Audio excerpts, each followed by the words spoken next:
बिस्मिल्लाहिर्रहमानिर्रहीम। नाज़रीन अस्सलाम वालेकुम। प्रोग्राम है कश्मीर मैगज़ीन, मैं हूं यासिर रहमान। आज के पहले सेगमेंट में हम बात करेंगे, इम्पॉर्टेंट टॉपिक है, ह्यूमन राइट्स का इशू है, कैदियों का इशू है, प्रिजनर्स का इशू है, जिनके ऊपर काले कवानीन लगाकर, उनके ऊपर सख्तियाँ ढाकर उन्हें जो है वो इंडिया की जेल्स में, मुख्तलिफ जेल्स में रखा जा रहा है। अब यहाँ पे थोड़ा सा हमने इस पे तहकीक की है तो उससे हमें मालूम पड़ा है कि ये जानबूझकर मकबूजा कश्मीर के जो बासी हैं, वहाँ के रहने वाले हैं, उन्हें इंडिया की मुख्तलिफ जेलों में भेजा गया है।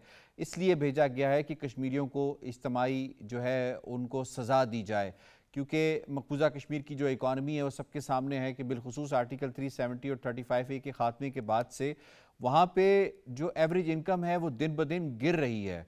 लेकिन उसके बावजूद जब इस तरह की सज़ाएँ, इज्तिमाई सज़ाएँ दी जाएंगी तो कश्मीरी जो हैं उसके ऊपर वो यकीनन रिएक्शन भी देते हैं। थोड़ा सा डेटा आपके साथ शेयर करता चलूँ कि मजमूई तौर पर 5000 इस वक्त कश्मीरी हैं जिन्हें हिंदुस्तान की मुख्तलिफ जेलों में क़ैद किया गया है, जिसमें सबसे ज़्यादा जो कश्मीरी असीरान हैं वो तिहाड़ जेल में उन्हें रखा गया है। उसके बाद तिहाड़ जेल का जो डिस्टेंस है अगर हम काउंट करें तो कुछ 900 किलोमीटर बनता है ये मकबूजा कश्मीर से। इसी तरीके से हरियाणा जेल के अंदर जो है वो 27 से ज़्यादा प्रिजनर्स, कश्मीरी प्रिजनर्स को रखा गया है, जिसका 600 किलोमीटर फासला है। इसी तरीके से वाराणसी जेल जो है उसमें कश्मीरियों को रखा गया है, जिसका 1300 किलोमीटर फासला बनता है कश्मीर से। लखनऊ का 1000 किलोमीटर फासला उस जेल में रखा गया है। बरेली जेल के अंदर कश्मीरियों को रखा गया है 900 किलोमीटर। ये जो 3-4 जेल में जिनका नाम ले रहा हूँ ये यूपी के अंदर वाक़ हैं। और इसी तरीके से सहारनपुर जेल जो है वो 900 किलोमीटर के फासले पर वाक़ है। और देहरादून जो कि उत्तराखंड में वाक़ है ये 1000 किलोमीटर दूर पड़ता है मकबूजा कश्मीर से। और जिस तरह से मैंने पहले बताया कि कश्मीरियों की जो एवरेज इनकम है वो आर्टिकल 370 35A के बाद से ख़ात्मे के बाद से 400 इंडियन रुपए से 600 इंडियन रुपए पर डे है।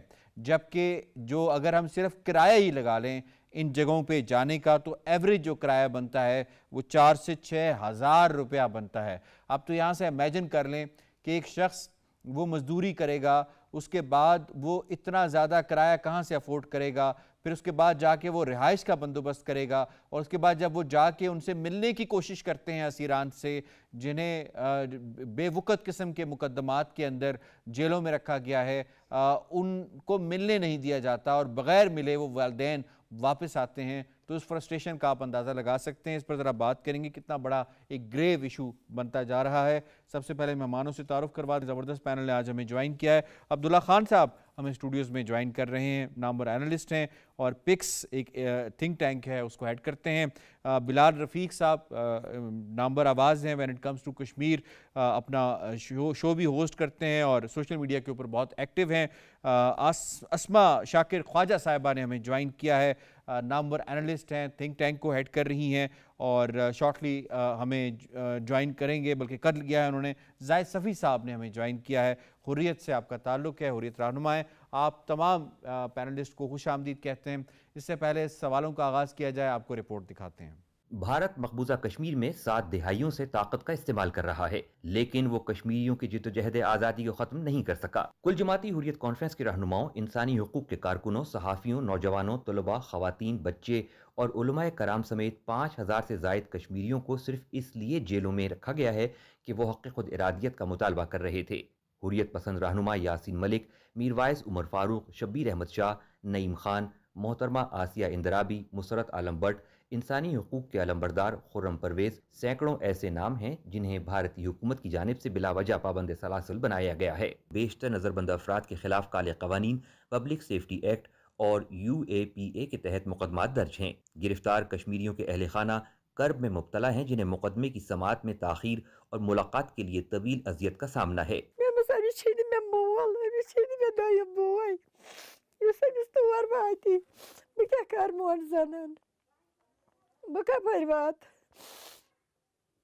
अत करनम कसम तो करान पत्रस पे कोरुन कसम दमन से मैं हत टेंशन भी नहीं दिवन नेबर किया छमने पाई बात क्या कर।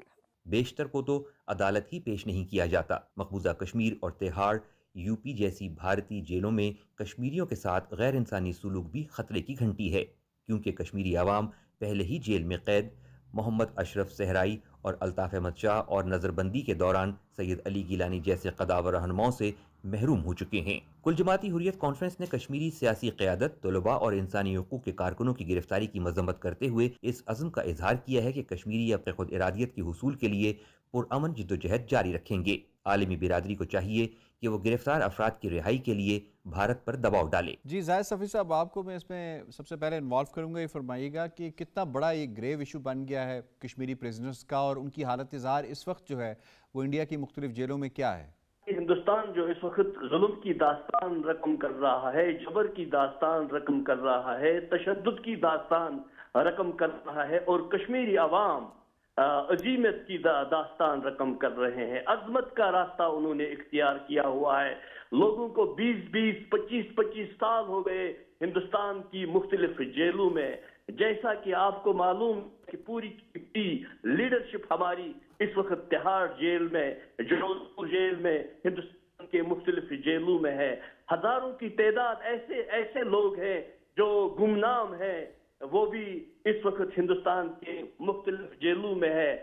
हिंदुस्तान ये समझता है कि वो जेलों में कायदीन को, आम लोगों को जेलों में रख के, जिस तरह नजरबंदी के दौरान सैयद अली गिलानी को शहीद किया गया, मोहम्मद अशरफ खान की लाश भी जेल से निकली, अल्ताफ अहमद शाह लाश जेल से निकली, वो वहशत और दहशत कश्मीर में पैदा करके वहां की जो हक खुद इरादत की तहरीक है, जो वहां पे मुसलमानों की अक्सरियत है, उसको अकलियत में तब्दील करना, फिर लोगों पे दबाव, वहशत और दहशत जिस तरह मैंने कहा उन पे डालना, ताकि वो हक खुद इरादत की तहरीक से बाज आ जाएंगे। लेकिन वक्त ने साबित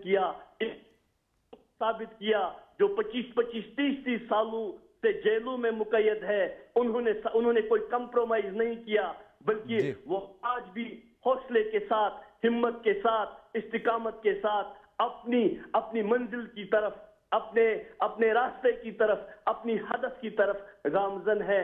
हिंदुस्तान ने मुख्तलिफ किरण कश्मीरियों की बहुत कुर्बानियां हैं। किरण असीरान के हवाले से हम बात करें, शुक्रिया आपने सफ़ी साहब हमें किया है। मैं अस्मा साहिबा आपको इसमें इन्वॉल्व करूँगा। ये फरमाइएगा कि कश्मीर में, मकबूजा कश्मीर में काफ़ी बड़ी तादाद में जेलें मौजूद हैं, उसकी मौजूदगी के बावजूद इंडिया की जेलों में उनको मुंतकिल करना और 1,000 किलोमीटर दूर जाकर उन कैदियों को जेलों में डालना, ये इससे हमें क्या पता चलता है कि क्या ये इज्तिमाई सजा दे रहे हैं कश्मीरियों को? बिल्कुल आपने दुरुस्त पॉइंट आउट किया कि ये मोदी की जो आप कश्मीर पॉलिसी देखते हैं पिछले 8-10 साल में, तो उसका बेसिक प्रेमाइस है कलेक्टिव पनिशमेंट, इज्तिमाई सजा। ऐसी सजा जो कि बाकी लोगों के लिए इस हद तक बाइस इबरत हो कि लोग उसको देखकर ही भारतीय इस्तबदाद के सामने आवाज उठाना बंद कर दें। और इसीलिए इनोसेंट कश्मीरियों को काले कवानीन के तहत गिरफ्तार करने के बाद उनके अजीजान के, उनके रिश्तेदारों से इतनी दूर ले जाया जाता है कि ताकि वो उनके साथ किसी राब्ते में और उसमें ना आ सके। और ना सिर्फ वो मुतल्लिका बंदा बल्कि वो पूरी उस माशरे को, पूरी फैमिली को, गली मोहल्ले को इस बात की सजा भी देते हैं और उनको गवाह बनाते हैं कि अगर कोई अपना हक जुबान, अपना बोलने का राइट टू चूज ये यूज करेगा तो उसको हम निशाने इबरत बना देंगे। इसके अलावा मैं एक और बात मगर यहाँ पे मैं वाज़े करना चाहूंगी कि भारतीय हुकूमत ने कुछ साल, मोदी के आने से पहले एक प्रोग्राम शुरू किया जिसके तहत वो कश्मीरी नौजवानों को स्कॉलरशिप दे रहा था ताकि वो भारत के मुख्तलिफ इलाकों में जाके पढ़ें। मकसद शायद उनका ये हो कि कश्मीरी अवाम को बताना कि भारत कितना तरक्की याफ्ता मुल्क है और भारत में अवाम कैसे हैं और ये सारा। मगर उस एक्ट का नतीजा ये निकला कि कश्मीरी नौजवानों ने ये देखा कि भारत के बाकी नौजवानों के क्या हकूक हैं और पुलिस या फौज वालों को वो क्या समझते हैं और वो कैसे उन्हें ट्रीट करते हैं, और बिल्कुल ऑपोजिट ट्रीटमेंट, ऑपोजिट रवैया भारतीय पुलिस और फौज का है टुवर्ड्स कश्मीरीज, और उससे उनको फर्क पता चला कि आज़ाद कौम और महकूम कौम के का फर्क क्या होता है, और उसके साथ जो हुकूमती इदारों का ट्रीटमेंट होता है उसमें क्या फर्क होता है। और ये चीज़ ही इसी वजह से ये जो नया कश्मीर में नौजवानों ने आवाज बुलंद की और दुनिया को ये बताया कि किस तरह वो भारतीय कब्जे के खिलाफ है, वो सारे पढ़े लिखे कश्मीरी नौजवान थे जिन्होंने पढ़ाई लिखाई जब की तो उनको ये आइडिया हुआ कि किस तरह वो जुर्म, जुल्म, तशद्दुद और भारतीय अफवाज के जंगी जराइम का शिकार है कश्मीरी कौम। तो सिमिलरली जब भारत ये समझ रहा है कि आवाज बुलंद करने की पादाश में वो एक कश्मीरी इंडिविजुअल को उसकी फैमिली और माशरे से जुदा करके कुछ जीत लेगा, तो यहाँ पे मैं ये अर्ज करना चाहूंगी कि अगर कश्मीरी आवाम ने अपनी राय बदलनी होती भारत के बारे में तो 77 साल का जुर्मो इस्तबदाद उनको ये करने पे मजबूर कर चुका होता। तो अगर कश्मीरी अभी भी अपने मौकफ पे कारबंद हैं तो वो अगले 77-100 साल भी अपने मौकफ पे कायम रहेंगे। ठीक, पॉइंट वेल टेकन जी। अब्दुल्ला साहब मैं इन्वॉल्व करूंगा। जो केसेस है उसकी नौइयत अगर हम देखें तो बहुत ही मज़ाक़ा ख़ेज़ किस्म के केसेस जो हैं कश्मीरियों पे बनाए गए हैं, और फिर उनको अपने इलाके में नहीं बल्कि इंडिया में आई मस्ट से कि जो है वो वहाँ पे दूसरे मुल्क के अंदर भेजा गया है, अपने इलाके में नहीं भेजा गया। What does it tell us कि इंडिया क्या चाहता है बिलखुसूस यूथ से, क्योंकि ज़्यादा तादाद यूथ की है इसके अंदर। पूरा जम्मू कश्मीर ही जेल है और जम्मू कश्मीर का हर बाशिंदा वो भी कैदी है। अब ये एक उसूल है पूरी दुनिया, यही वजह इसको मकबूजा कश्मीर कहा जाता है कि जो ख़तरनाक कैदी होते हैं ना उनको फिर जो है ना वो जैसे अंग्रेज़ काला पानी भेज दिया करते थे, कुछ जो लीडर होते तो ज़्यादा कश्मीरी है तो उनके नज़दीक तो सारी की सारी कश्मीरी कौम ही जो है ना उनकी कैदी है, क्योंकि वो जैसे डॉक्टर अस्मा ख्वाजा ने कहा कि सब कुछ करने के बावजूद उनकी ओपिनियन तो वो चेंज नहीं कर सके, उनके जज्बात तो चेंज नहीं कर सके। तो एक तो बात यह है कि वो बेसिकली पूरा प्रिजन है, उसमें से जो आप कह लें कि बहुत ज़्यादा उनके ख़तरनाक लगते हैं उनको तिहाड़ में और इधर उधर जो है ना जो जेलों के आपने नाम लिए वो उधर उनको भेज देते हैं। इसका मकसद जो है ना वो कश्मीरियों की जो कलेक्टिव विल है उसको डैमेज करना है कि भी हम आपके साथ इस तरह का सलूक करेंगे, ज़रा पीछे फैमिली है, फैमिली का प्रेशर होता है, वो आप कह लें कि लोगों को कोर्स करके उनको उनके नज़रियात से दूर करने की कोशिश है। लेकिन इसमें एक बड़ी बुनियादी चीज़ ये है कि इंसानी फितरत कुछ और कहती है। इंसानी फितरत इस तरह की चीज़ों को कभी भी तस्लीम नहीं करती, कोर्शन से चीज़ें कभी भी सही नहीं होती। अब आप जब किसी को इज्तिमाई सज़ा देते हैं तो इज्तिमाई रवैये भी जो है ना उसके रिएक्शन में आते हैं। आप देखें पूरी कश्मीरी कौम क्या कर रही है, पूरी कश्मीरी कौम खड़ी हुई है। अच्छा, इसमें एक बड़ी बुनियादी बात यह है कि इसमें चाहे बीजेपी हो चाहे कांग्रेस हो, जो भी हुकूमत रही है उसके दौर में कश्मीरियों पे मजालम जारी रहे हैं, इसमें कोई एक्सेप्शन नहीं है, क्योंकि ये उनकी स्टेट की पॉलिसी है कि हमने कश्मीर को दबाना है, ज़बरदस्ती अपने साथ रखना है। अब ये 77 साल ने आपने उनको रखने की कोशिश की नहीं हुआ। अब वो जो नया मॉडल लेके आ रहे हैं वो बेसिकली इज़राइल का मॉडल लेके आ रहे हैं, क्योंकि इज़राइल से मुतासर है इंडिया और बहुत सी उनकी आपस में बहुत अलैक्स भी उनकी इंटेलिजेंस कई इंडियन फौजी जो हैं इस वक्त इजराइल की आर्मी में भी काम बिल्कुल कर रहे हैं। वो तो गजा में जाके मुसलमानों को वहाँ पे भी शहीद कर रहे हैं। लेकिन असल बात ये है कि वो मॉडल जो था ना कि वहाँ एथनिक क्लिनजिंग का और डेमोग्राफिक चेंजेस का बेसिकली वो मॉडल अब अप्लाई हो रहा है मोदी के दौर में, जहाँ पे जो ये 2019 5 अगस्त के बाद से हम देख रहे हैं इतने लाखों डोमिसाइल आपने दिए है। वो चाह रहे हैं कि भी कश्मीर की डेमोग्राफी चेंज करके 20 साल बाद 30 साल बाद कह दें जी ठीक है इलेक्शन करा लें और वहाँ पे मुसलमानों की जो अक्सरियत अकलियत में या प्रो पाकिस्तान लोगों की अकलियत में तब्दील हो चुके हों। लेकिन बात यह है कि उसको इसराइल से सबक सीखना चाहिए कि 77 साल से फ़िलिस्तीनियों को दबाने के बावजूद आज इसराइल का क्या हाल है। 1 साल होने वाला है, वो 250 अपने कैदी नहीं छुड़ा सका और रात को कोई इसराइली आराम से सो नहीं सकता। और अभी भी अमेरिका की छतरी हट जाए, इसराइल एक हफ्ता इस दुनिया में कायम नहीं रह सकता। तो ये करके इसराइल को क्या मिला है, वो ही काम वो यहाँ पे करना चाहता है, मिलेगा कुछ भी नहीं। ठीक है बिलाल साहब, हालत ज़ार मकबूजा कश्मीर के जो कश्मीरी हैं उनकी इन जेलों के अंदर अगर देखी जाए तो यासीन मलिक साहब की हालत ज़ार हमारे सामने है, कैसे उन्हें ایک سالیڈیریٹی کنفائنمنٹ کے اندر رکھا جاتا ہے، وہ 4x4 کا ایک وہ سیل ہے جس کے اندر ان کو رکھا گیا ہے. اسی طریقے سے فختو صاحب ہیں جو 30 سال سے زائد عرصہ ہو گیا ان کو رہتے ہوئے. شبیر احمد شاہ صاحب جنہیں نیلسن منڈیلا آف کشمیر کہا جاتا ہے، انہیں بھی جیل میں کوئی 30 سال سے زائد عرصہ جو ہے وہ مجموعی طور پہ ہو گیا ہے. ہاؤ ڈو یو سی ان کی حالت اظہار جو ہے، کیا یہ حالت اظہار جھنجھوڑتی نہیں ہے ان پاور سینٹرز کو جنہوں نے کشمیریوں سے یہ وعدہ کیا ہوا تھا کہ ہم آپ کو ریلیف دیں گے؟ یہ جتنے پاور سینٹرز ہیں یہ بیسیکلی ہندوستانی حکومت کا تحفظ کرنے میں مصروف عمل ہے. مطالبات تو یہی ہوتے ہیں نا کہ یہ مقبوضہ کشمیر کے مظالم میں اپنا کردار ادا کریں انہیں رکوانے میں. اب حال ہی میں جو رپورٹ آئی ہے 5000 قیدیوں کی، جس میں سیاسی قیدی بھی ہیں، جس میں نوجوان بھی ہیں، جس میں انسانی حقوق کے ورکر بھی ہیں، صحافی بھی ہیں. جرم کیا ہے جی؟ سٹون پیلٹنگ کی ہے. جی ہاں. جرم کیا ہے کہ جی ان کے اوپر انہوں نے کوئی سوشل میڈیا کے اوپر پوسٹ لگا دی ہے. جرم کیا ہے کہ جی کہ یہ اوور دا گراؤنڈ ورکرز ہیں. اس طرح کے مذاکرہ خیز قسم کے کیسز نہیں. یہ جو حال ہی میں فیصلہ آتا ہے مقبوضہ کشمیر کی ہائی کورٹ کا، جس میں 22 سالہ نوجوان کو انہوں نے کہا کہ رہا کیا جائے، اس کو 2022 کا انہوں نے گرفتار کیا. کوئی چارج نہیں، کوئی پوچھنے والا نہیں ہے. یہ ایک کیس سامنے آیا ابھی، اور یہ فیصلہ انہیں کی ماتحت عدالتوں نے دیا نا. جوڈیشری پہ بھی بہت بڑا پریشر ہے. جوڈیشری کیسے آزاد ہو سکتی ہے جہاں پہ پورا نظام دبا ہوا ہے؟ تو وہ یہ جو بات آپ نے کی، یا اس رپورٹ میں بھی تذکرہ اس بات کا کہ پورے ہندوستان کی مختلف جیلوں میں کیوں رکھا گیا قیدیوں کو، وہاں پہ منتقل کیا گیا.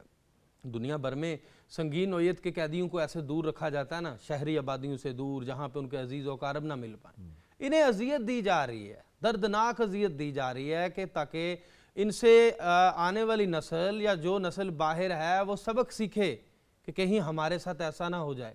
لیکن الٹیمیٹلی ہندوستان اس میں بھی بری طرح سے ناکام ہے. ہر حربہ استعمال کرنے کے باوجود وہ اس کو جو ناکامیاں ہیں ان کا سامنا کرنا پڑ رہا ہے. یہی نہیں، ابھی چونکہ تعلیم سے نوجوان دور ہو رہے ہیں، کسی کے گھر میں چھاپا پڑ جاتا ہے، کسی کا جب پیپر ہے اس کو ناکے پہ تنگ کر لیا جاتا ہے. یعنی یہ ساری چیزیں، اب تو وہاں کی سیاسی قیادت بھی بول اٹھی نا. اب چونکہ جو ریاستی اسمبلی کے انتخابات ہونے جا رہے ہیں 3 مرحلوں میں، ان کی تیاریاں چل رہی ہیں. بی جے پی نے اس پہ پورا فوکس رکھا ہوا ہے کہ ہم کسی نہ کسی طریقے سے طاقت کا استعمال کر کے، آر ایس ایس کے ایک رہنما کو انہوں نے تو اپنی کیمپین کا انچارج بھی بنا دیا تاکہ ہم وہ نتائج یہاں سے نکال سکیں. ابھی تک چونکہ جو ان کے پارلیمان کے انتخابات تھے، اگر ہم وہ نتائج لیں یا تجزیہ کریں تو 29 نشستوں پہ ابھی تک بی جے پی پوری ریاست میں کہیں نہ کہیں تھوڑی بہت نظر آ رہی ہے، جبکہ کانگریس 13. لیکن یہ ہمارا مسئلہ نہیں ہے، نہ کشمیریوں کا مسئلہ ہے. جو ریاستی ان کے انتخابات ہیں اسے کشمیریوں کی 41-42 تنظیموں نے یکسر مسترد، یعنی اے پی ایچ سی جو ہے 41-42 تنظیموں پہ مشتمل ہے. جبکہ دوسری طرف اگر دیکھیں سیاسی پارٹیاں تو کانگریس ہے، پی ڈی پی ہے اور نام کی کچھ چنیدہ پارٹیز ہیں. تو اگر 42 میجارٹی آف دا کشمیریز اس کو مسترد کرتی ہے الیکشنز کو، تو ان کی کوئی وقت نہیں رہ جاتی. پوائنٹ آپ کا آ گیا، بڑا ویلڈ پوائنٹ ہے یقیناً جو ہے وہ سزا کے حوالے سے. اس پر ذرا مزید بھی بات کر لیتے ہیں. اور اس پہ ہماری نمائندہ ہیں نازش خٹک، انہوں نے پاکستان پیپلز پارٹی آزاد کشمیر کے جو پریزیڈنٹ ہیں چودھری یاسین صاحب، نامور سیاستدان ہیں، اسی موضوع پر ان سے بات چیت کی ہے. انہوں نے اس پر کیا بات کی آپ سے شیئر کرتے ہیں. کشمیر میڈیا سروس کی رپورٹ کے مطابق 5000 سے زائد کشمیریوں کو اس وقت جیلوں میں بند کیا جا چکا ہے. وجہ کیا ہے؟ وجہ صرف یہ ہے کہ وہ جدوجہد کر رہے ہیں، اپنے لیے آواز اٹھا رہے ہیں، اس ہندوستان کے ناجائز قبضے کے خلاف آواز اٹھاتے ہیں. اور 5000 سے زائد لوگوں میں اساتذہ بھی شامل ہیں، نوجوان طلبات بھی شامل ہیں، اور علماء کرام بھی شامل ہیں. آخر ان کا قصور کیا ہے؟ اور عالمی جو برادری ہیں، ہماری عالمی جو طاقتیں ہیں، وہ اس بات پہ ابھی تک خاموش کیوں ہیں؟ ان کا قصور صرف اتنا ہے کہ وہ جدوجہد آزادی، تحریک آزادی کشمیر کے لیے آواز اٹھا رہے ہیں. اسی پر بات کرنے کے لیے آج ہمارے ساتھ موجود ہیں چودھری محمد یاسین صاحب ہیں، پریزیڈنٹ ہے پیپلز پارٹی آزاد کشمیر کے، منجے ہوئے سیاستدان ہیں، ابھی بھی رکن اسمبلی بھی ہیں. ان کو خوش آمدید کہتے ہیں. السلام علیکم سر. سر جیسے میں نے بتایا، کشمیر میں تقریباً جو بھی آواز اٹھاتا ہے اس کی آواز دبانے کی کوشش کی جاتی ہے. حریت رہنما اس وقت جیلوں میں قید ہیں، ان کی آواز دبانے کی کوشش کی جا رہی ہے. کیا کہیں گے اس پہ؟ بسم اللہ الرحمن الرحیم. میں یہ سمجھتا ہوں جی کہ مسئلہ کشمیر جو ہے یہ ایک ان ریزالوڈ ایشو ہے جو برٹش امپائر جب یہ تقسیم ہند ہوئی تو یہ اس کو حل نہیں کر سکے، جبکہ کشمیری یہ طے تھا کہ جہاں مسلم اکثریت ہے وہاں تو کشمیریوں نے جو ہے وہ پاکستان کے ساتھ جو ہے وہ آنے کا فیصلہ کیا، لیکن ہندوستان نے وہاں کچھ قبضہ کیا اور ہندوستان نے وہاں فوجیں تاری. تو ہمارے باوجداد نے جو ہے وہ یہ جہاد کیا اور یہ جو آزاد جموں و کشمیر ہے یہ انہوں نے اب خود لڑ کے جو ہے آزاد کرایا تھا، اور اس کے بعد جو ہے یہ خطہ آزاد ہوا، آزاد کشمیر. لیکن وہاں جو ہے وہ ہندوستان اور اس وقت جو ہے ہندوستان جو پہلا وزیر اعظم تھا ان کا پنڈت جواہر لال نہرو، وہ جو ہے وہ جب یہ آزاد کشمیر آزاد کرا رہے تھے تو اس وقت وہ یونائٹڈ نیشن کی سیکورٹی کونسل میں گیا اور اس نے وہاں سیز فائر کے لیے ریکویسٹ کی اور وہاں یہ پلیج کیا کہ ہم کشمیریوں کو جو ہے وہ right of self determination through a free fair and partial plebiscite دیں گے. بلکہ اس نے بڑا کیٹیگریکلی کہا تھا کہ we do not believe in forced marriages and we do not believe in forced unions, اور ہم کشمیریوں کو جو ہے وہ کہ خدا رادیت کا اصول جو ہے وہ دیں گے تاکہ وہ اپنی ڈیسٹنی کا تعین کر سکیں. لیکن نہرو کے مرنے کے بعد جو ہے وہ ہندوستان اس کمٹمنٹ سے پیچھے ہٹ گیا اور اقوام متحدہ کی کوئی بے شمار مور دین ڈزن قراردادیں موجود ہیں جو آج بھی ایجنڈے پہ موجود ہیں. 5000 سے زائد کشمیریوں کو قید میں کرنا کوئی چھوٹی بات نہیں ہے. دوسری بات یہ کہ ان پہ مقدمے تو درج ہو رہے ہیں لیکن ان کو عدالتوں میں پیش نہیں کیا جاتا. اس پہ ابھی تک کیا اقدامات اٹھائے؟ دیکھیں جی، ہم تو جاتے ہیں باہر، ہم برٹش پارلیمنٹ میں جاتے ہیں، امریکہ میں جاتے ہیں، یورپین یونین میں جاتے ہیں. ہم تو وہاں یہی کہتے ہیں کہ یہ دنیا کا جو ڈبل سٹینڈرڈ ہے یہ ختم ہونا چاہیے. اگر برطانیہ کے لوگ مانگ رہے ہیں، وہ کہہ رہے ہیں کہ ہم بریگزٹ کریں گے، یورپین یونین سے ہم نکلنا چاہتے ہیں، ہمیں رائٹ آف ریفرینڈم دیا جائے، تو وہاں رائٹ آف ریفرینڈم دیا گیا تو لوگوں نے فیصلہ کیا اکثریت سے جی کہ ہمیں یورپین یونین میں نہیں رہنا چاہیے اور وہ باہر ہو گئے.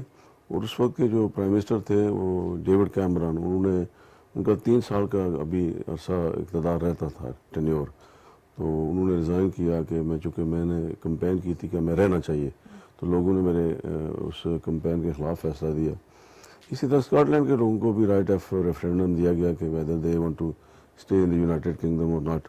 تو میں یہ سمجھتا ہوں کہ یہ دنیا کا جو دورہ معیار ہے یہ ختم ہونا چاہیے اور کشمیریوں کا جو خدا رادیت کا جو ان کا حق ہے رائٹ آف سیلف ڈٹرمینیشن وہ دیا جانا چاہیے تاکہ اس خطہ میں امن ہو سکے. اور جب تک مسئلہ کشمیر حل نہیں ہوتا اس وقت تک جو ہے یہ اس خطے میں پائیدار امن نہیں قائم ہو سکتا. سر اسی کے برعکس ہم نے دیکھا 5 اگست 2019 میں 370 اور 35A کا بھی خاتمہ کر دیا. مطلب ان سے وہ والی آلریڈی جو ان کے پاس ہیں کچھ حقوق گنے چنے اسٹیٹس وہ بھی چھینے جا رہے ہیں.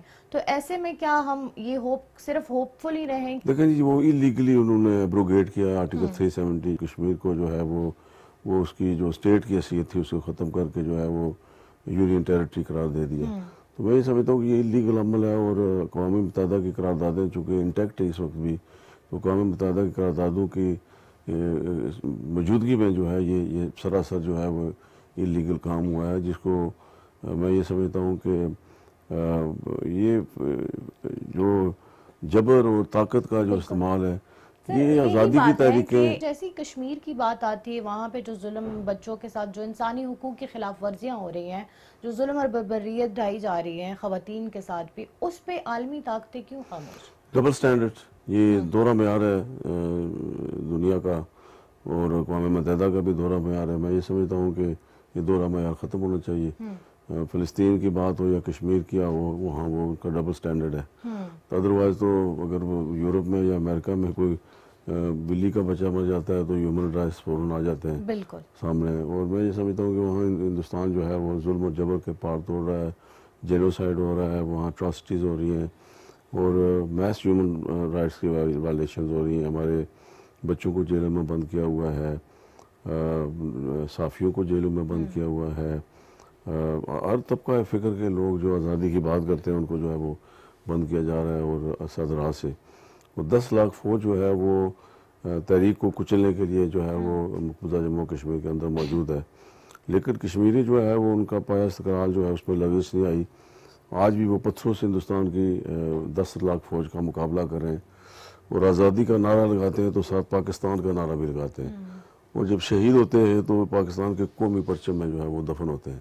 یہ کمٹمنٹ ہے کشمیریوں کی پاکستان کے ساتھ، یہ پیار ہے جو پاکستان کے ساتھ ہے، اس لیے کہ کشمیری پاکستان کو اپنی منزل سمجھتے ہیں، اور میں یہ سمجھتا ہوں کہ ایک مضبوط پاکستان جو ہے وہ کشمیر کی آزادی کا ضامن ہے۔ سر کیا نظر آ رہا ہے کہ جو لوگ ابھی تک قید و بند کی صحبتیں سہ رہے ہیں، ان کا کوئی نظر آ رہا ہے کہ کوئی ایسا وقت آئے گا کہ وہ اس بلا وجہ کی بے قصوری کی اس سے نجات دیکھیں جی، آزادی کی تحریکیں جو ہے وہ ہمیشہ اپنے کامیابی سے امکنار ہوئی ہیں۔ دنیا میں جہاں جہاں آپ دیکھیں آزادی کی تحریکیں ان کو کچلنے کی کوشش کی گئی، لیکن بالآخر وہ آزادی انہوں نے حاصل کی، اور میرا ایمان ہے کہ کشمیری بھی اپنے حق آزادی انشاءاللہ حاصل کر کے رہیں گے۔ جتنا مرضی ہے جبر کر رہے ہیں ہندوستان، جتنا مرضی ہے ظلم کر رہے ہیں، لیکن انشاءاللہ کشمیری جو ہے اپنا حق آزادی حاصل کریں گے۔ اقوام متحدہ کی طرف سے کوئی ہمیں نظر آ رہا ہے کہ عنقریب ایسا کوئی سلوشن نکل سکتا ہے، یا کوئی ہم اس مسئلے کی حل کی طرف بڑھ رہے ہیں؟ دیکھیں جی، اقوام متحدہ کی قراردادیں ہی واحد حل ہے کشمیر مسئلہ کشمیر کا حل کا،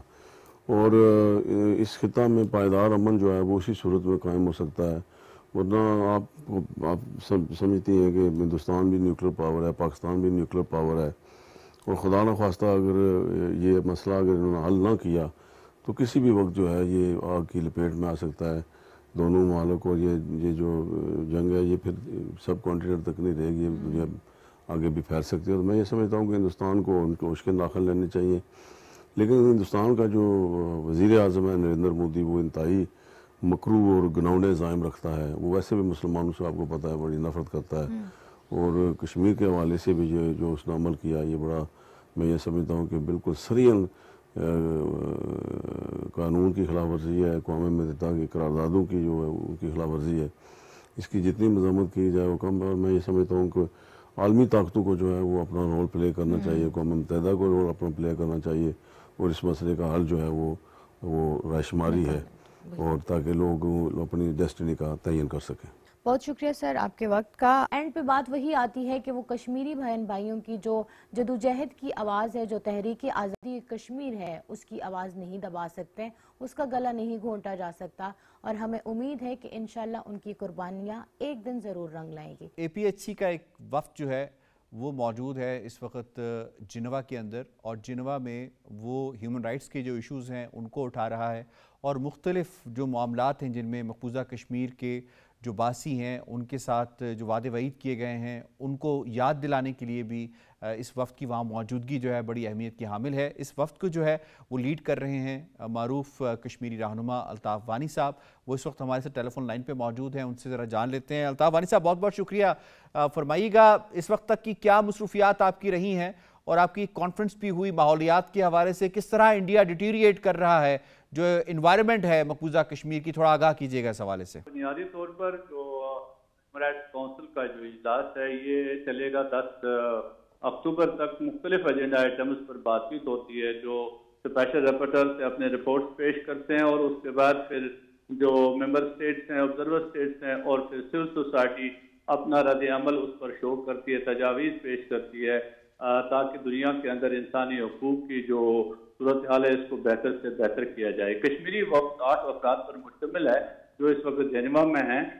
اس وفد نے ان 2 دنوں کی جو کارکردگی اس کی ہے، انہیں ایک تو اسپیشل رپورٹر آن انوائرمنٹ جو ہے کلائمیٹ چینج، ان کے ساتھ ملاقات کی۔ اس سیمینار سے پہلے ان کو اپڈیٹ کیا کس طرح سے ہیوی ملٹرائزیشن جو مقبوضہ کشمیر کے اندر ہے، پھر جو انڈیا وہاں پر ڈیموگرافک چینجز کر رہا ہے، اور جس طرح سے مزید جو ملٹری انسٹالیشن ہو رہی ہے وہ کس طرح سے وہاں کی ماحولیات پر اور پھر لائن آف کنٹرول پر جس طرح کی سرگرمیاں ہوتی ہیں اس سے ماحولیات پر کیسے فرق پڑتا ہے، اور اس سے کشمیریوں کی جو زندگی ہے اس پر کیا اثرات پڑے ہیں۔ آج ہم دیکھتے ہیں کشمیر کے اندر، مقبوضہ کشمیر کے اندر جو سیب کے باغات ہیں وہ کس طرح سے تباہ ہو گئے ہیں، اور وہاں کی جو ماحولیات کی जो जिंदगी है वो अबतर हो गई है, और इस साल खुशक साली पहले पड़ी, फिर सैलाब आ गए, और यूं माहौल का जो असर है, जो क्लाइमेट चेंज का असर पूरी दुनिया पड़ रहा है, मकबूजा कश्मीर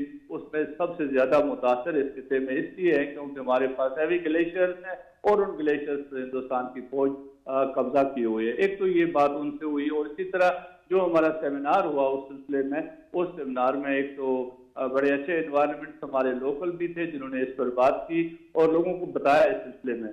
बड़ी अच्छी प्रेजेंस थी उस सेमिनार के अंदर। हमने देखा कि जहां अमेरिका, बरतानिया, नॉर्वे, मैक्सिको, स्वीडन और ऐसे दूसरे ममालिक के जो डेलीगेट्स थे वो वहाँ पर मौजूद थे, उसके साथ साथ इंटरनेशनल सिविल सोसाइटी भी वहाँ पर मौजूद थी, जिनको हमारे पैनलिस्ट ने इस बारे में बताया कि मकबूजा कश्मीर किस तरह से वहाँ की जो इंसानी ज़िंदगी है, वहाँ की जो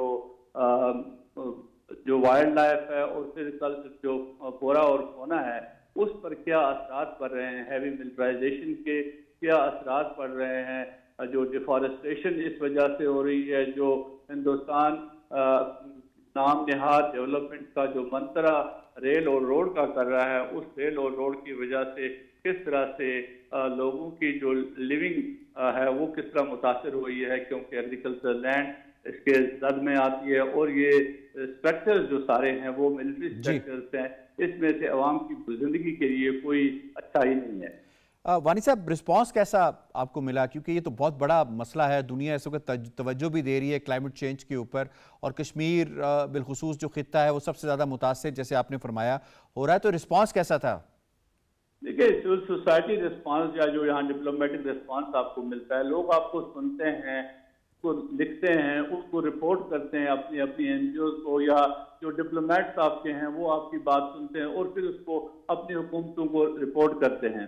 हमारा काम सेंसिटाइज करना है, और मुझे ये लगता है कि हम उस सिलसिले में बड़ी कामयाबी जहाँ तक है कि जो पार्टिसिपेशन आपके सेमिनार के अंदर लोगों की होती है, दैट इज कि आप कितना कामयाब हो गए, किस तरह से लोग आपको सुनना चाहते हैं, लोग इन मामलात को देखना चाहते हैं।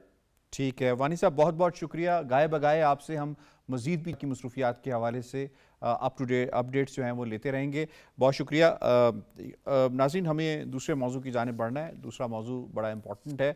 हर साल 11 सितंबर को जो है वो कायद आज़म मोहम्मद अली जिन्ना का यौम वफ़ात जो है उसे ऑब्ज़र्व किया जाता है, और कायद आज़म मोहम्मद अली जिन्ना वो शख्सियत जिनके बारे में एक मुहक्किक हैं स्टैनले वॉलपर्ट, जिन्होंने जिन्ना ऑफ पाकिस्तान लिखी, उन्होंने कायद आज़म की शख्सियत के बारे में कहा कि दुनिया में कम ही ऐसे लोग पैदा हुए हैं जिन्होंने तारीख़ का धारा बदल के रख दिया हो।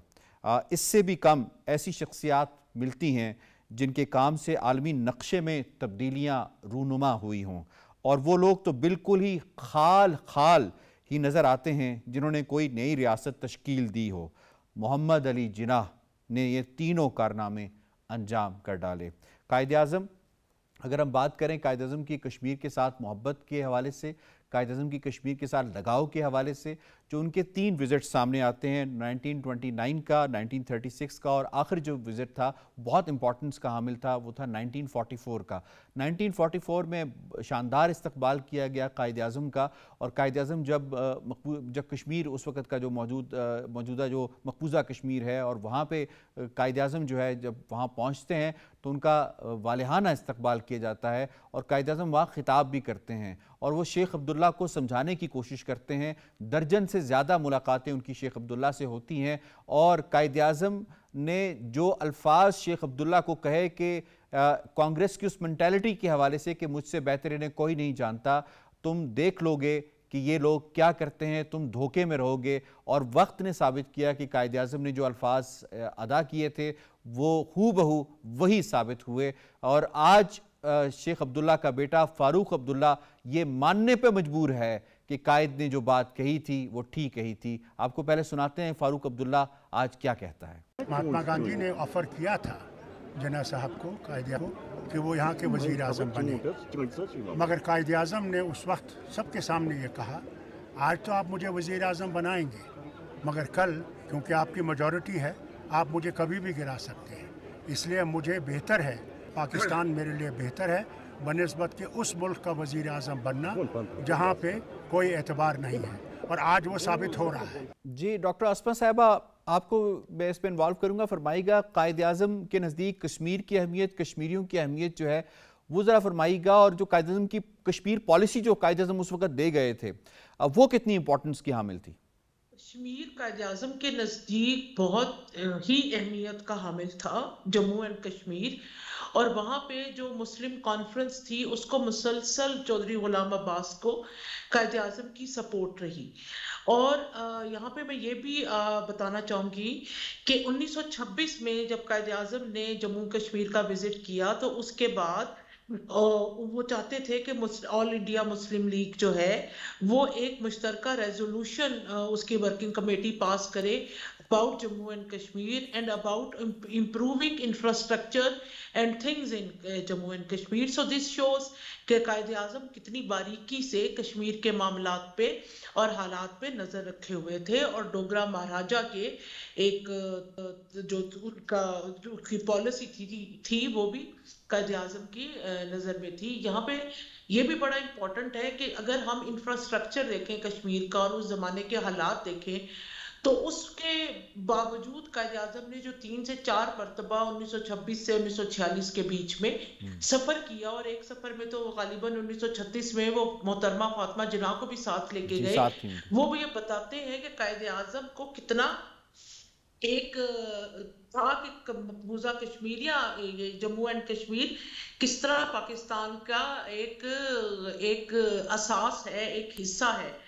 और इसीलिए जब British chief of army staff of Pakistan ने कायद-ए-आज़म को ये कहा कि भी फौज को असासे नहीं मिले, उनके पास हथियार नहीं है और फौज इस काबिल नहीं है कि आज़ाद ये जम्मू एंड कश्मीर में जा सके और ज़बरदस्ती महाराजा का या भारत का गासबाना कब्जा छुड़वा सके, तो तब भी कायद-ए-आज़म ने इस बात को किस्मत का लिखा समझ के तस्लीम नहीं किया और एक अपनी जिंदगी में ही उनकी जिंदगी में ही जम्मू एंड कश्मीर में मज़ाहमत शुरू हो गई। सो अगर कायद-ए-आज़म चाहते, अगर कायद-ए-आज़म ने, और ये भी बड़ा इंपॉर्टेंट है कि कायद-ए-आज़म का 2 कौमी नजरिया का सपोर्ट उसी तरह रेडक्लिफ अवार्ड का फॉर्मूला कायद-ए-आज़म ने उसी तरह जम्मू एंड कश्मीर पे अप्लाई किया जिस तरह वो बाकी के बड़े सगीर पे अप्लाई किया गया। और भारत का ये आपने डॉक्टर साहब बड़ा इंपॉर्टेंट पॉइंट ये उठाया है, और यही बात कायद-ए-आज़म ने शेख अब्दुल्ला से कही थी कि तुम क्या समझते हो कि मैं हिंदुस्तान में एक उसूल पर काम करूं और कश्मीर में दूसरा उसूल इख्तियार करूं? तुम ये क्यों नहीं समझते कि ये लीडर्स बड़े सगीर के मुसलमानों को धोखा दे रहे हैं? बिल्कुल, कायद-ए-आज़म के बड़ी 2 टोक राय थी। उनके ख्याल, उनका यही मौक़िफ़ था कि जिस फार्मूला पे बड़े सगीर में 2 नई रियासतें ममारज़े वजूद में आ रही हैं, उसी फार्मूला के तहत कश्मीर क्योंकि मुस्लिम अक्सरियती इलाका है तो इसको पाकिस्तान में शामिल होना चाहिए। और that is why Quaid-e-Azam Muslim Conference को भी कश्मीर में मुकम्मल सपोर्ट प्रोवाइड करते रहे। और यहाँ पे मैं यही शेख अब्दुल्ला की किताब में शेख अब्दुल्ला ने तहरीर भी किया उनकी ऑटोबायोग्राफी में, आतिशे चिनार, जो कुछ कायद-ए-आज़म ने कहा वो बाद में सच साबित हुआ और उसी नेहरू हुकूमत ने शेख अब्दुल्ला को जेल में डाल दिया, जिसको पहले उन्होंने मुख्तलिफ किस्म के सबस बाग दिखाए कि वो उनको कश्मीर में क्या अहमियत देंगे। वैलिड नुक्ता आपने डॉक्टर साहब उठाया, मैं इसमें अब्दुल्ला साहब आपको शामिल करूंगी। फरमाइएगा कितने अटल थे कायद-ए-आज़म अपने नुक्ते पे कि कश्मीर जो है वो एक जैगुलर वेन है पाकिस्तान की। उनका जो एक बड़ा तारीखी जुमला है, Kashmir is the jugular vein of Pakistan and no nation और country would tolerate its jugular vein remain under the sword of enemy. देखिए जो बड़े लीडर होते हैं ना वो लंबी लंबी तकरीरें नहीं करते, उनके कुछ सेंटेंसेस भी होते हैं। अब देखें ये जो कश्मीर पाकिस्तान की शहर है कि हमारी फॉरेन पॉलिसी का कॉर्नर स्टोन बन गया, और उन्होंने कहा कि आप ज़ियारत में ये बात की जिस वक्त आप समझेंगे बिस्तर मर्ग पे थे, उसके बाद फौत हो गए थे, इस दुनिया से चले गए, महरूम हो गए, और आखिरी अल्फाज भी उनके कश्मीर और कश्मीरियों को आज़ादी दो। तो बिल्कुल, तो कश्मीर ये देखें विजनरी जो लीडर होता है ना वो कोई एक बात करता है और फिर वो हम जैसे लोग बैठ के उसको एक्सप्लेन कर रहे होते हैं। अब उसके बाद कितनी एक्सप्लेनेशन कश्मीर की शहरत की आई है ना। अब वहाँ से निकलने वाला पानी का एक सिंगल कतरा भी जो है ना वो हिंदुस्तान पे नहीं जाता, सारे के सारे पाकिस्तान में आते हैं। आप जो इसकी इंटरप्रिटेशन करें, लेकिन ये विजन था कायद-ए-आज़म का। اور وہ جو ویژن ڈاکٹر اسما خواجہ نے بھی کہا, آپ نے کہا, فاروق عبداللہ صاحب کا اسٹیٹمنٹ بھی آپ نے دکھایا. دیکھیے یہ اس میں وہ ویژن اب بھی کشمیری لیڈروں کے لیے ہے. وہ لیڈر جو اب بھی یہ ڈھکوسلا الیکشن میں حصہ لینے جا رہے ہیں نا, ان کو فاروق عبداللہ, ان کے والد صاحب شیخ عبداللہ کے انجام سے سیکھنا چاہیے.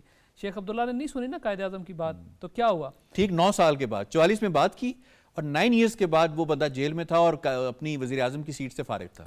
لیکن یہ عبداللہ جتنے بھی ہیں انہوں نے بہرحال کشمیریوں کے ساتھ غداری کی.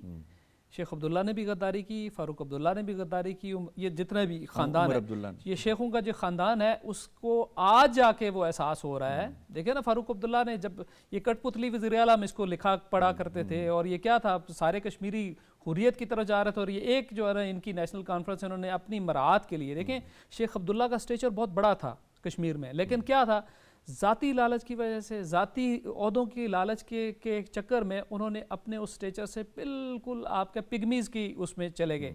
آج بھی کشمیریوں کے لیے قائد اعظم کا وہ ویژن ایک سبق ہے کہ دیکھیے ہندوستان کے ساتھ اگر آپ جائیں گے تو آپ کا حال عبداللہ والا ہوگا, چاہے وہ شیخ عبداللہ تھا, چاہے فاروق عبداللہ تھا, چاہے عمر عبداللہ تھا. کدھر ہیں آج یہ بھی ایک ان کی کیا حیثیت ہے؟ ایک جیسے آپ نے پہلے درست فرمایا کہ بھی سارا کشمیر ایک طرف ہے, پی ڈی پی ہے اور این سی ہے, who else is there, individuals کو تو چھوڑ دیں نا, کوئی پارٹی ہے جو, اور یہ بھی کشمیریوں کے ریپرزنٹیٹیو ہیں؟ بالکل نہیں ہے. مجھے ایک دفعہ آپ صرف 30 سیکنڈ لوں گا, لاہور میں اس وقت میں ڈیلی خبریں کے ساتھ تھا, تو مجھے راجیہ سبھا کے ایک وہاں رکن ملے, میں نے ان کا انٹرویو کیا کافی دیر, تو مجھے آف دا ریکارڈ کہنے لگے یار سچ بتاؤں نا, ہر کشمیری کا دل پاکستان کے ساتھ ہی دھڑکتا ہے, ہماری اپنی مجبوریاں ہیں ان کے ساتھ ہیں. صحیح ہے, بالکل ٹھیک. بلال صاحب, قائد اعظم نے جس طرح فرمایا کشمیر پاکستان کی شاہرگ ہے, اور قائد اعظم نے جب تک وہ زندہ تھے کشمیر کے لیے انہوں نے اس کی آزادی کے لیے کاوش کی. کشمیریوں نے کیسے ریسیپروکیٹ کیا؟ جیسے سید علی گیلانی صاحب نے فرمایا ہم پاکستانی ہیں, پاکستان ہمارا ہے, یہ کس حد تک ریسیپروکیشن تھی اس بات کی جو قائد اعظم کہا کرتے تھے کشمیریوں کے حوالے سے؟ دیکھیں آج بھی کشمیری پاکستانی پرچم میں لپٹ کر شہادت کے بعد وہ تدفین کی جاتی ہے ان کی, اور وہ آج بھی چونکہ بھارت بے شمار پروپیگنڈے کر کے تھک گیا ہے, لیکن کشمیریوں نے قائد اعظم کی اس بات کو جو ہے اسی پہ چلے, اور انہیں بھی اندازہ تھا کہ ہمارا جو گزارا ہے وہ پاکستان کے ساتھ ہی ہے. جو اصول طے ہوئے تھے ریاستوں کے, اس میں تو اصولی طور پہ تو کشمیر مسلم اکثریتی آبادی تھی, اس نے تو پاکستان کے ساتھ ہی آنا تھا. یہ تو درمیان میں پھر مہاراجہ ہری سنگھ اور جواہر لال نہرو, آج بھی کشمیری اسی ویژن کی, قائد کی اسی ویژن کی جنگ لڑ رہے ہیں. بے شک اس میں کوئی شک نہیں. قائد کا ویژن تو آپ اس بات پہ دیکھیے نا, قائد جو آخری دورہ تھا جو 1944 کا ان کا, انہوں نے مسلم کانفرنس کے اجلاس کی صدارت بھی کی, اس وقت تک پاکستان نہیں بنا تھا. اس اجلاس میں انہوں نے خطاب میں, مسلم کانفرنس کے جو اجلاس سے خطاب میں انہوں نے کیا کہا تھا, اس وقت بھی مقبوضہ کشمیر ریاست جموں کشمیر کے اندر تو مظالم ہوتے تھے نا مہاراجاز کی طرف سے مسلم اکثریتی آبادیوں کے ساتھ بھی. تو قائد اعظم نے اس وقت بھی مسلمانوں کو کہا کہ متحد ہو جائیں, اور واپس آتے ہی انہوں نے لارڈ ماؤنٹ بیٹن اور جواہر لال نہرو کو بھی انہوں نے کہا کہ آئیے اس پہ مذاکرات کرتے ہیں, دعوت دے کے آئے. ہم لاہور کی بات کر رہے ہیں. جی ہاں, واپس آئے قائد, تو اس پہ پھر وہ نہ آئے, دونوں نہ آئے. 1 جون کو پھر صرف جو ہیں وہ لارڈ ماؤنٹ بیٹن لاہور آتے ہیں, اور اس میں قائد جو 1 پوائنٹ ایجنڈا ان کے سامنے رکھتے ہیں کشمیر کہ پاکستان کسی صورت بھارت کا جو غاصبانہ قبضہ ہے اس کو قبول نہیں کرے گا, اور جو ہے کشمیر کا جو حل ہے وہ ہندوستان اور پاکستان بیٹھ کے نکالیں گے. لیکن اس کے بعد پھر معاملہ سلامتی کونسل میں چلا جاتا ہے, اور آج تک ہم دیکھ رہے ہیں اس کو. لیکن اس کا جو حل ہے جو قائد دے چکے ہیں, اس کے علاوہ کوئی دوسرا حل نہیں ہے. آئی ہیو ٹو وائنڈ اپ. مجھے شکریہ ادا کرنا ہے اپنے تمام معزز مہمانوں کا. آج کے دونوں موضوعات کے حوالے سے تجزیہ آپ نے ملاحظہ کیا. پروگرام کشمیر میگزین سے اتنا ہی. یاسر رحمان کو دیجیے اجازت. اللہ نگہبان.